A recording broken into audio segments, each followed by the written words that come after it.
Hi, I'm Johnny from UltimatePaperMache.com, and yesterday I decided to go ahead and paint another set of the Lion King Junior lions.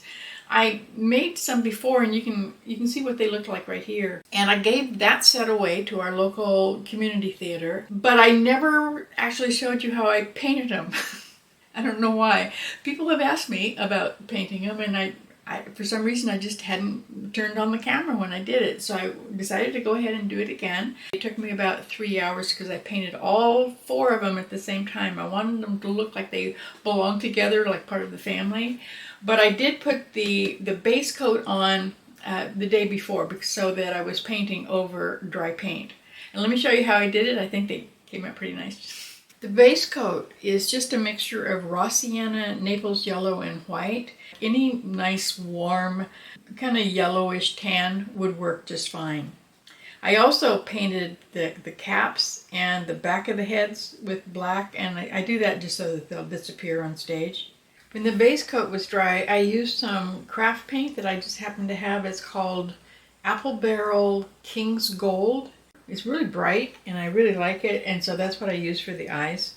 When that was drying, I was looking around in my store of paints, and I found some metallic bronze that I thought that'd be kind of cool if I could figure out a way to use that. So I decided it was close enough to orange that it might kind of be nice if I added it to the upper portion of the eyes, right where it'd be in shadow from the eyebrow bones. And you can't really tell, to be honest. It darkened it a little bit, and I think that was a good idea. But once the fingernail polish went on over the eyes, it's not metallic anymore. Just maybe just a little bit of burnt umber added to the yellow. If you wanted a darker part of the eye, that would have worked too. If you look at lion photos, almost all of them have a slightly darker spot above their eyes, and I used the bronze for those areas, but just burnt umber would have worked just as well. I put a lot of white around the eyes. That really brings out the eyes and makes them really dramatic. And it's different on all 4 of the lions. I didn't put a lot of white around Scar's eyes just because I wanted the Scar to really stand out. Mufasa has more white above his eyes just because I wanted him to look like the good guy. You know, he's got nice bright open eyes.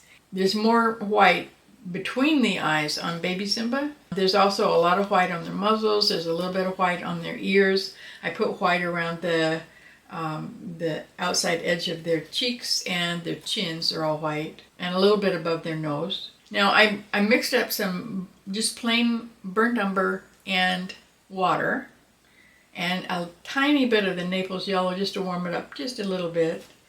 And I used that, it's really transparent, a lot of water, and I used it to bring out the shadow underneath their cheekbones. There's a kind of a real deep dip between the muscles at the top of their heads, and I tried to make it look like a shadow. I also used it to dab on some spots where the whiskers would be stuck on.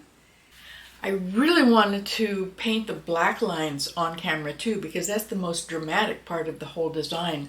But it turns out my hands shake just a little bit too much, so if I'm holding my arm way out in front of the camera, it just wasn't going to work, and I didn't want to ruin them. And so I took it into another room so I could get all those black lines exactly where I actually wanted them.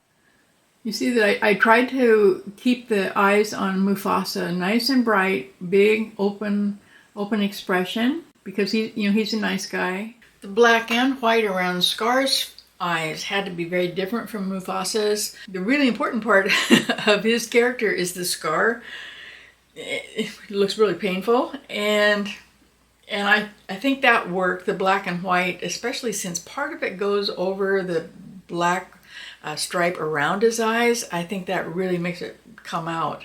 With the lioness, you can see that I put the white on there and kind of a black line to make it look like she's got some eye makeup. And I also put the brown, instead of just under her cheekbones, I actually put it up under her eyes too. I'm not really sure if that was effective. I kind of like it though.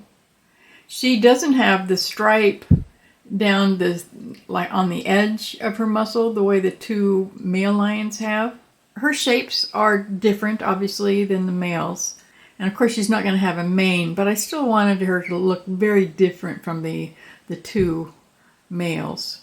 Baby Simba, I wanted his eyes to be nice and bright, nice and big. He does kind of have a concerned look. I didn't realize that when I was painting him. I might try to change that over time. I'm not really sure. He does have white on his face in a different place than the two adult males. A lot more white between his eyes. And on all of them, I did put a very thin black stripe where the whiskers go. I just wanted that area to kind of stand out. I'm not really sure why. Maybe I just like whiskers. I'm not sure.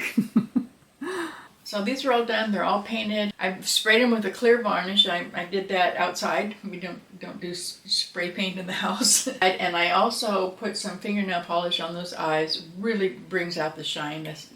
Don't skip that step unless you absolutely have to, because it really makes a big difference. You can kind of see the reflection. I think even just from this video, you can tell what a difference it makes. So these two are all done. Now, Baby Simba and Mama Lion are all done. These two, the big male lions, they need their manes, and I'll do that in the next video. Obviously, I haven't done it yet. I thought maybe I should wait for the varnish to dry first.